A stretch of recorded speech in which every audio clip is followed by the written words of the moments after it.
Next example of important forces that we come across in our daily life, we'll see them.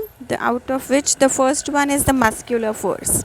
The word muscular means something, this force that comes from our muscles, from our body. So we have to use our energy to apply this muscular force. Now, muscular force comes under the category of contact forces. For example, any work that you do by using your body parts, it will be said that you are using your muscular force. For example, when you run, jump, walk, when you pick up something, when you keep something down, everything that you do, all movements that you do with by the help of your body parts, uh, come is because of muscular force, which is a type of contact force. We have seen some examples of non contact force like magnetic force, electrostatic force, gravitational force. These are examples of non contact forces. One more type of force that is very important for us is something called as frictional force or force of friction. Now, when you talk about frictional force comes into existence only when two different things rub against each other. For example, we'll take the previous example of a car.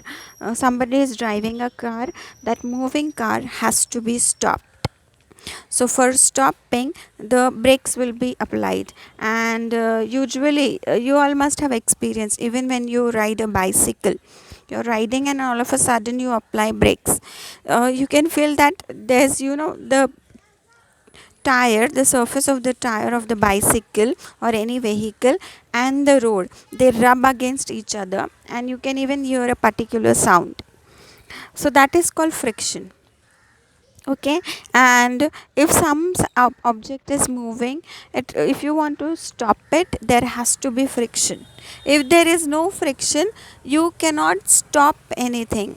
For example, when we walk or we run, there is contact between our foot or shoes and the ground. There is friction to some extent, and because of that we can walk properly, we don't slip every time.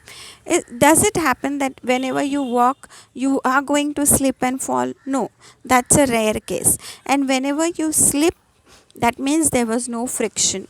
We slip because there is no friction. Common example here that they have given in the book is, by mistake if you step on some banana peel, if you step on some banana peel, you just immediately slip, you lose balance. Why? Because there was no contact between your foot, your shoe and the street or the road. There was no friction, absence friction or reduced friction, so you slip. Understood? Now how does this frictional force work?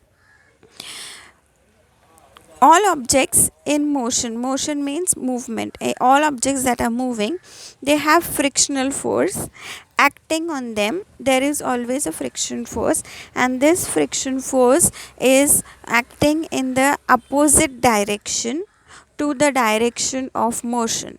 This is an important point. Please underline it in your, mark it in your textbook and go through it again and again. What does this mean? I will explain. For example, consider this car. Forget that the man, forget that the forget that the man is pushing it. Just think there's a car which is running.